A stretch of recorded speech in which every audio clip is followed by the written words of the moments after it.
Deep in the heart of central Washington state is a mystery.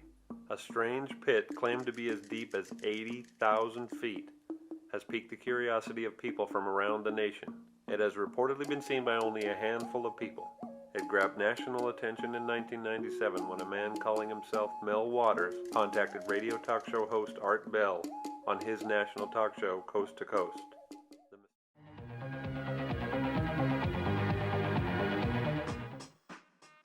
One and all, welcome to the latest, greatest Nick's nonfiction. Nick Muniz here, breaking The Descent by Jeff Schlong. All right, so I forgot the charger. We're going to have to do this one quick. We're integrating both halves, no chill at the end of the episode. Maybe we'll be lucky if we get half an hour. This is a fun one. We're talking about caves today. It's an Art Bell type of show, an anthology. We get an anthropological, talk about caves and shit. Did you hear about the splunker that quit cold turkey? He caved. Make a wish. It stalagmite come true. The most interesting caves in the world are off limits. Why? Caves in Mexico with crystals the size of houses, they emit light energy, off limits. Caves in China that have their own thunderstorms and ecosystem, off limits. Agartha, the entire continent of Antarctica, off limits. Two bats are sitting in a cave. One looks at the other and says, "I'm hungry. I think I'll go get some blood." He flies out of the cave. About an hour later, he returns with his face covered in blood. His buddy looks at him and says, "Whoa, how'd you get all that blood?" He says, "You know, when you're flying out of the cave, you hang that right and see that tree in front of you?" His buddy goes, "Yeah. I didn't see the tree." Bat jokes. I got into a little caving last year, you might have saw. Claustrophobic in the Golden Fault Cave. It's a bit more anxiety than your McDonald's playpen growing up. Remember that? There was a booger around every single corner, some annoying kid at the top of the slide. We would play a game called Constipation and see how many kids you could back up in the slide. I was always the blocker. Grimace is lurking in the bowels of the deepest caves. Fulford Cave, that's the next one on my list. All these boulder hippies. "Oh, you haven't heard about splunking? I guess it's too underground." Us cavers know how to make the bedrock. Today's edition is all about conquering fears, solitude, darkness, claustrophobia, not to mention the crawlers, the mudmen, the mantis men down there. What do you get when you cross a cave with a snippy person? Sarcasm. "Hey girl, are you a cave in Thailand? 'Cause I want to leave some kids in you." Here I am standing at the entrance of this deep cave, and I hear some idiot's voice coming back at me. It's an echo joke. We'll be right back with the About the Author. Hey, looking around here. Man, that's a cool cave. Whoa, what the fuck was that? What the fuck was that?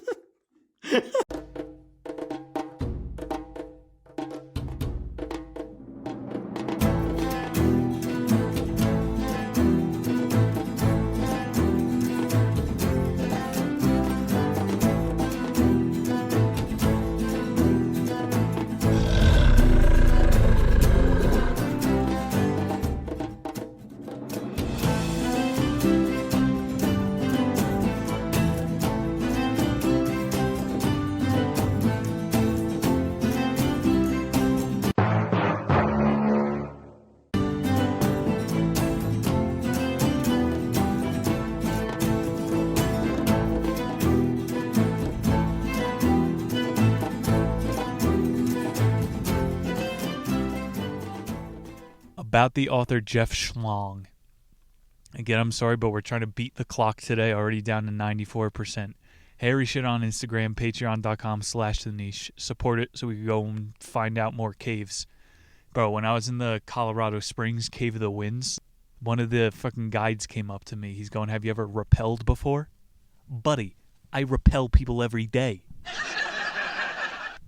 Some valuable information in here. You guys need to follow the Action Adventure Twins. This is one of my favorite YouTube channels. These brothers go to the bottom of Earth every single week. They're visiting other planets. They found out that if you rub crystals the right way, they sound like a harp. It's the most magical noise you've ever heard. And they always keep the vibe high. How else are you going to stay alive when you're 7 miles underground? Good vibes, man. This author, Jeff Long, went to University of Iowa, founded the Near-Death Experience Research Foundation. This guy's into the unknown. And you got to check out those old Art Bell Coast to Coasts. Not just like Mel's whole episode, but they have government cave researchers, all kinds of infrared tech boy. What country is the best at cave paintings? Denmark. What type of mineral makes people sneeze? Gesundheit. Me and my uncle used to play Cave Explorers. He was the explorer and I was the cave. We'll be right back with the show. Okay. What's going on, guys? I just caught 5,000 miles into Wanakiki percolating Poogaloo Mountain, where I find myself in a cave tighter than my butthole. It's a bit ooey and gooey here and smells like koala elbows. The stench is similar to a Gotham City alley. Don't know why, but we'll do some geographical research on that. Also, I find myself pass gassing 40 times in here, so my air lung capacity is running very low. Don't know, maybe it's the oatmeal that I ate or the wombats are chewing the foreskin off my meat. Later on, I found some dookie bits lodged up in my oxygen tank due to the fact that I sharded on myself strictly off of fear that a barbaric creature was chasing me down, trying to eat my butt before Ramadan. So I had no idea that was going on. So guys, just bear with me and breathe.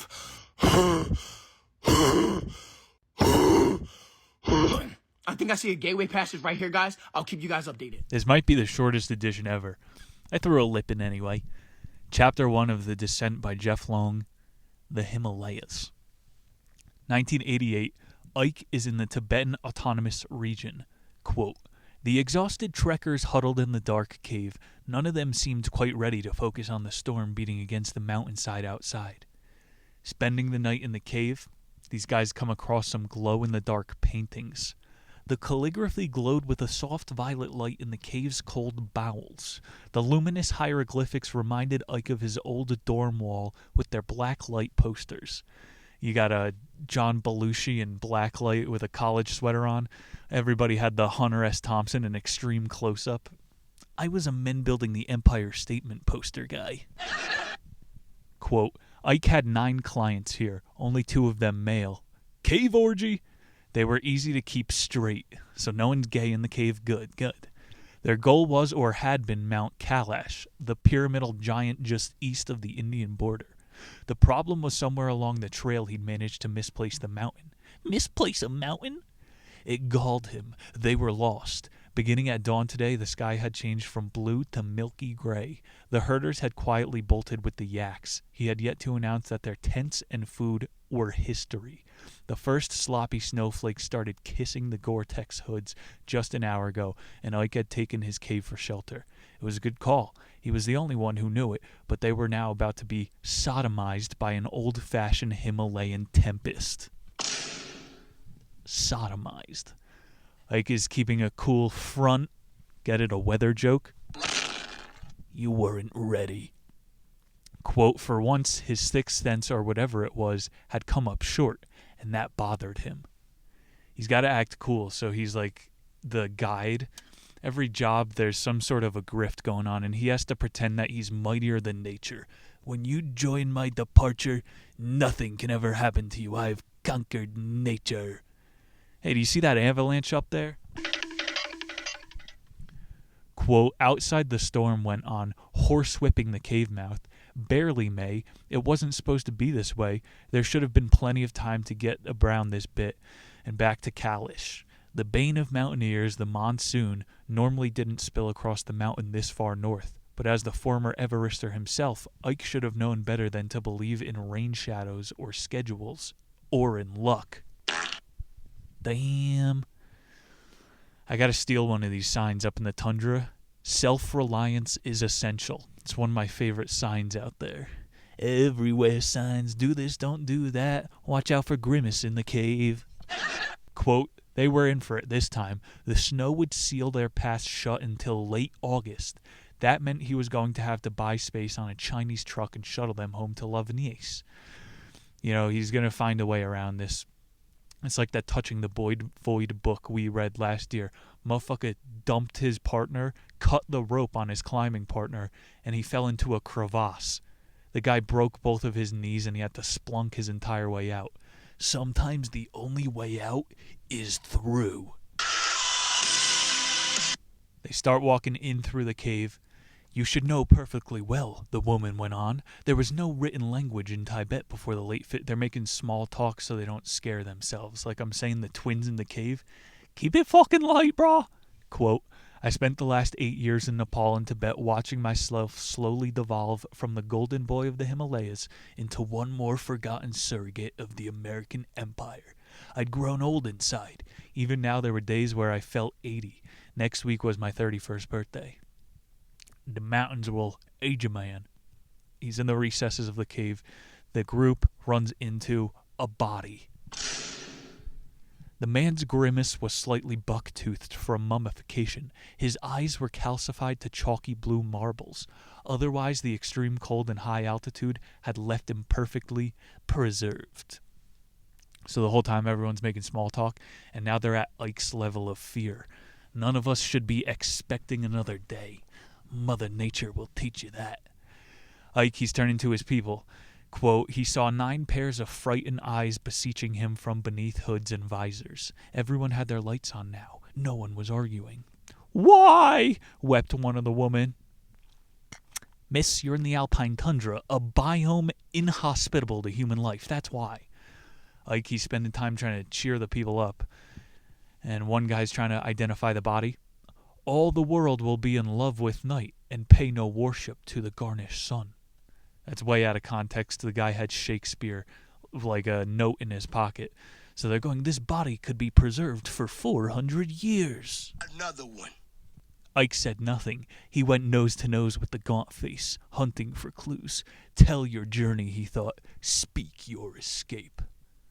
Every lost caver, they need a Call of Duty kill cam. How are all these people dying? Ike, he makes everybody keep moving.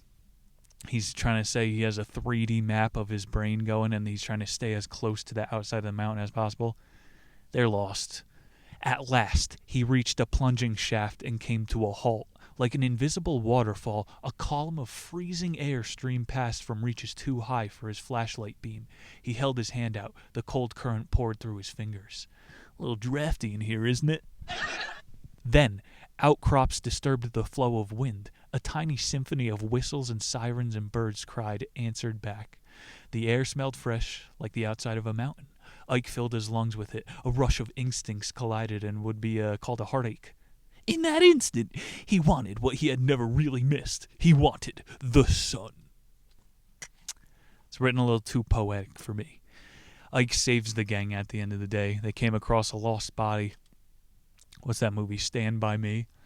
That shit could have used more caves, more tits, and more ass. Coming across a dead body, that's some scary shit. When you're on Everest, those are all bodies of once highly motivated people. Thank you for the story, Ike. Chapter 2, Kalahari Desert. Battery is at 86%. North of the Askam tribal lands, a foreigner named Ali makes herself one with the people. The story's written in third person. It's annoying. I bring you this. The girl held out a necklace with a small shrunken pouch embroidered with beadwork. The leather looks fresh, hastily tanned, with small hairs still attached. She's holding a scrotum. Clearly, they had been in a hurry to finish this for her. Wear this. The evil stays away. Allie bent her hair so that the leper girl could get the necklace placed. She copied Koki's solemnly. It was a tough trinket. So yeah, the church put her in this friggin' African village, and the people are giving her trinkets saying these woods are evil. They said the morgues were used for fetishes. It was a spiritual thing. The people just threw the bodies in the backyards, and the family members were convinced maybe Grandpa will come back to life again. Grandpa comes back to life. Why does my ass hurt? Did you guys let somebody touch me while I was asleep? They have a culture of sodomy and at the same time a religion of just letting dead bodies out to hang. It's a pretty dope quote. The worst of it by far was the witch hunting. People said that evil was coming up from the earth. So far as Allie was concerned, people had been saying such things since the beginning of man. Every generation had its terrors. She was convinced this one had been started by diamond miners seeking to deflect public hatred away from themselves. They spoke of reaching depths in the earth in which strange beings lurked. The populace had turned this nonsense into a campaign against witches. The Big Bad Wolf, Hansel and Gretel. Their fairy tales, maybe it was about dogmen and pedophiles. That's what the Big Bad Wolf could have been a skinwalker, and that Hansel and Gretel witch was a perverted cannibal. All these old stories, maybe they all hold a little bit of truth. The local Kokies, they're asking God for help, quote, but she was being transferred, thrown back into the wind yet again. It didn't matter that she had not finished here, that she had actually begun drawing closer to the truth. This is when it gets good. First to Baltimore for some ghetto work, then to Taos for a little monastic airing out, then to Columbia University to Blitzkrieg her dissertation. After that, Winnipeg for more street angel work, then a year of postdoc with the Vatican Archives. Very obviously, the church had been grooming her. Formation, it was called, though for what she couldn't precisely say. Until a year ago, her cover letter had showed nothing but steady assent. Abruptly, no explanations offered, no second chances offered. They sent her to the refugee colony tucked in the wild of Bushman country. She was rising the ranks quick, being promoted by the algorithm. And then she got a little bit too close to the truth. Very interesting story. Bro, I went on a date with a girl in the CIA. She lives in Boulder. She's 2 years out, so she's like 24 years old, and she told me she's still in training. It's this story, bro, formation periods. If you want to work at Trader Joe's, you need to become an assassin. She's with the San Kuang, another tribe. These people speak in cliques. Here's the quote. The tone was differential, religious and ancient, and the words and sounds were different from anything in cohesion. They hinted at a reality that was both of old and new.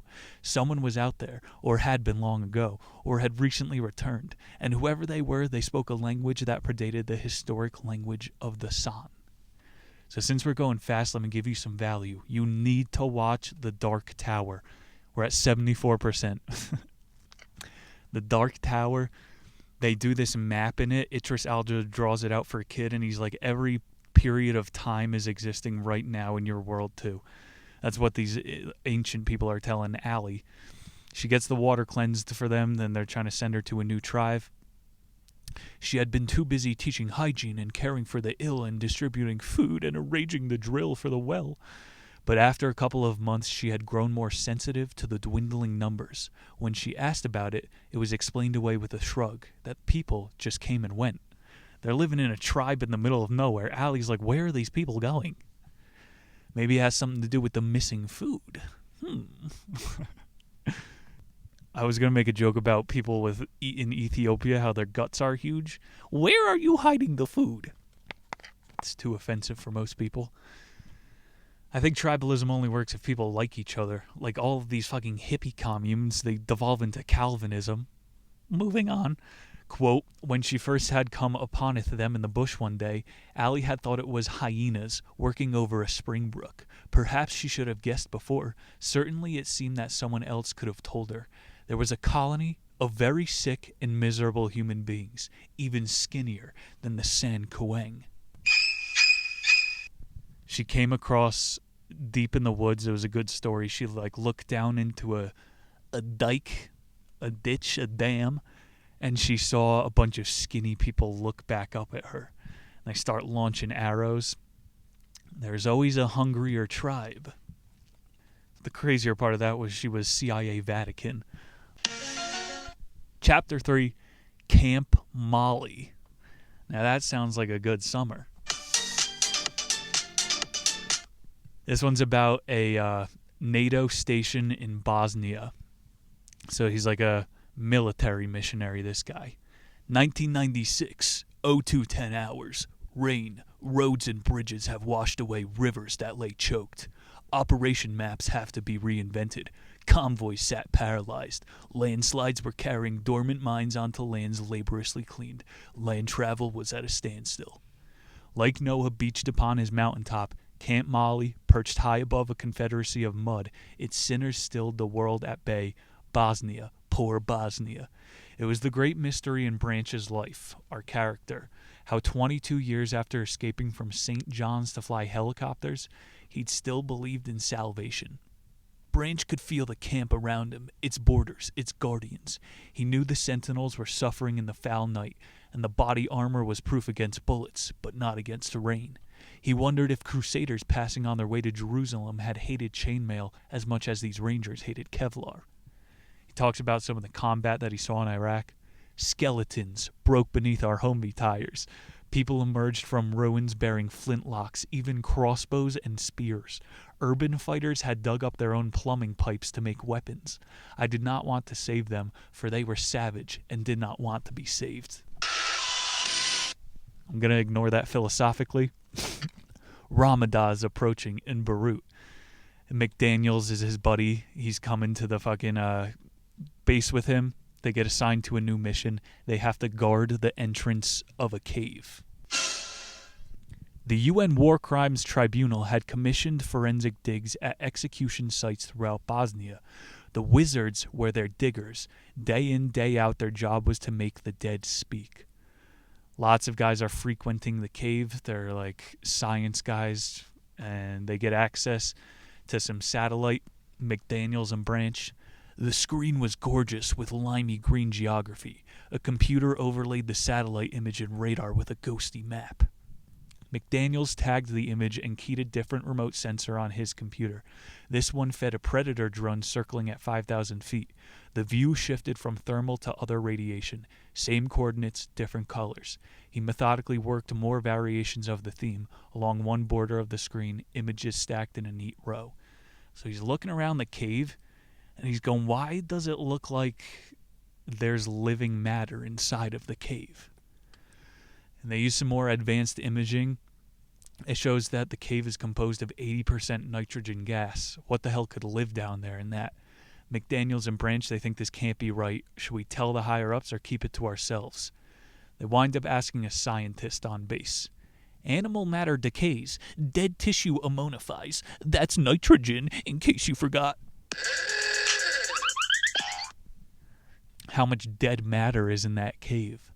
Weeks pass, some Serbians traveling, they try to go into the cave. Quote, but of all the factions, the Serbs were the best known for trying to erase their sins. Until the first cab put a stop to it, the Serbs had raced about excavating mass graves and dumping remains down mine shafts or grafting them to fertilizer with heavy machinery. All that fertilizer at Home Depot, it's people!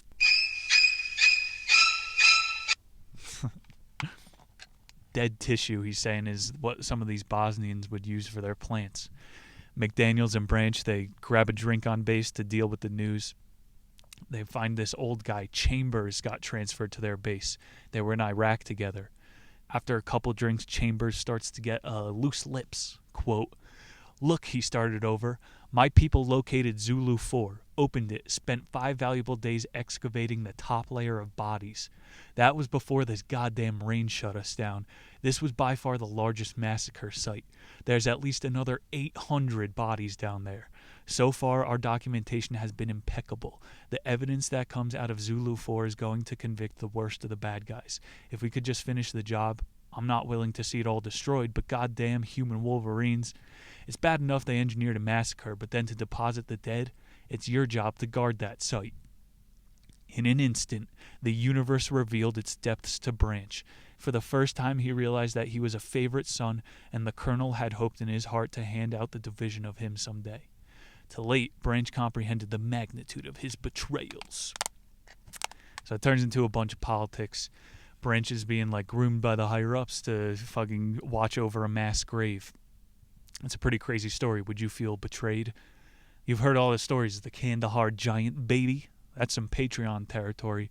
But you need to look at the maps of where the U.S. bases are and where a bunch of caves are. another big overlap. People are obsessed with the U.S. missing persons in the caves. It's overseas, too. And what do they call Afghanistan where empires go to die? I guess Bosnia, too. Chapter 4, our final one, Java. Back in the Pacific Southwest, this time in Indonesia. We know those soccer boys love those caves. Quote, it was lover's meal, raspberries plucked from the summit slope of Gunung Merpai, a lush volcano towering beneath the crescent moon. You would not know the old blind man was dying. His enthusiasm for the raspberry was so complete. Berry by berry, Santos kept replenishing the old man's bowl from his own. Santos was sent to the old man's house. There was the usual aggregation of temple statuary, fossils, and artifacts that every field entomological decorates his home with, but beneath that, anchoring these bits and pieces of daily finds, was an organizing principle that displayed de l'homme the genius as much as his subject matter.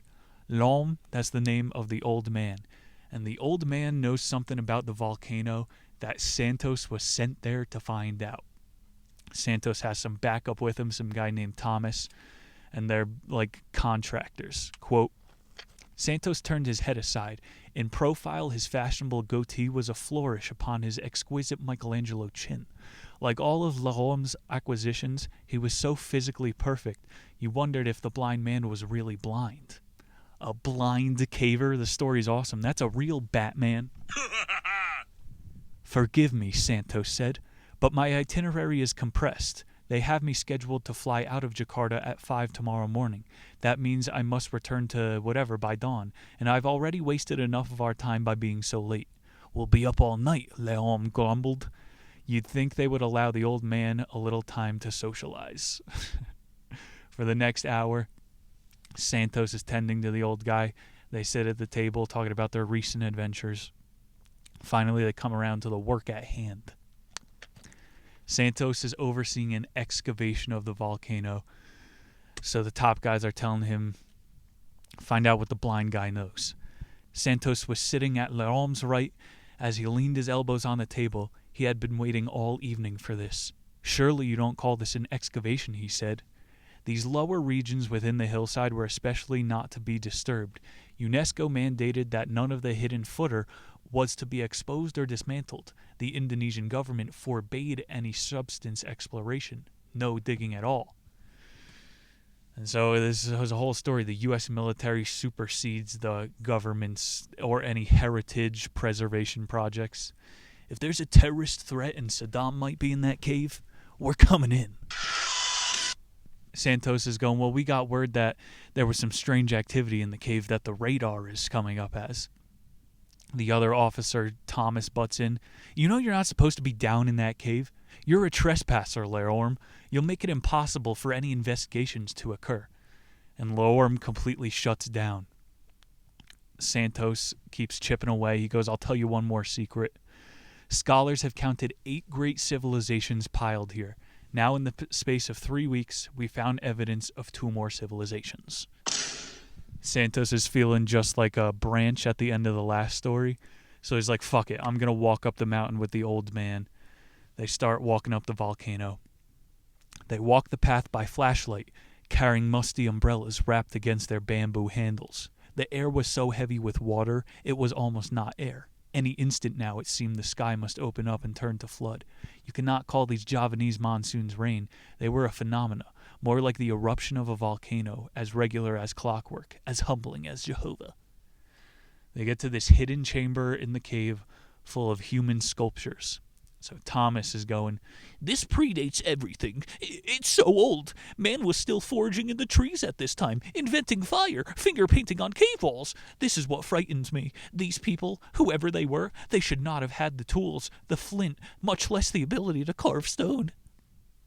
So Thomas, for the first time, is confronting something he couldn't have believed. Santos is putting the puzzle pieces together quick. Let us suppose our master sculptor here somehow tapped into the subconscious. That might inform some of these figures, but this isn't work of a single hand. It must have taken an entire school of artisans, generations to carve these columns. Other sculptors would have added their own realities, or even their own subconscious. So you see this guy's in the middle. This is a great fucking story. It's like the Easter Island book we read. Nobody knows the story of the cave, but whoever leaves it with the microphone gets to tell the story. As they're walking to the exit, they pass the main volcanic shaft. It's like a 500-foot vertical drop. Thomas asks Santo, "Do you hear those explosions down there? Is that coming from our men? What are they doing down there?" And then Santos pushes Thomas into the volcano. Let's fucking go. And he said something cheeky. "You'll never be able to see." Some Plato's allegory of the cave action here.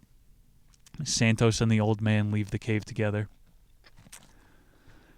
It's a pretty dope one, bro. We're going to do more backwoods stories, but today there was a message. Who's the real enemy? Is it aliens that the government are fighting at the bottom of Dulce Base? I read into all the dumbs, deep underground military bases and shit. I'm saying maybe the enemy is the old man or people that have information counter to the narrative. There it is, The Descent by Jeff Schlong. Thank you guys for tuning in. We made it under the battery requirement. As I said, we got next week, I Am Ozzy. It is our April-themed edition. We will do our extra segment, stretch it out. I'll remember all my equipment. It's going to be a fun one. Rock and roll, baby. 7 short days. Be there. Be square. Harry Schwant on Instagram. Free memes. We're getting murked by the censors. Patreon.com/The Niche. Let's get a random soundboard effect to end this ep.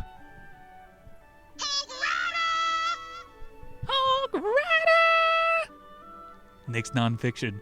We ain't going nowhere. I love you all, the Nickers. Thank you for being here. Peace!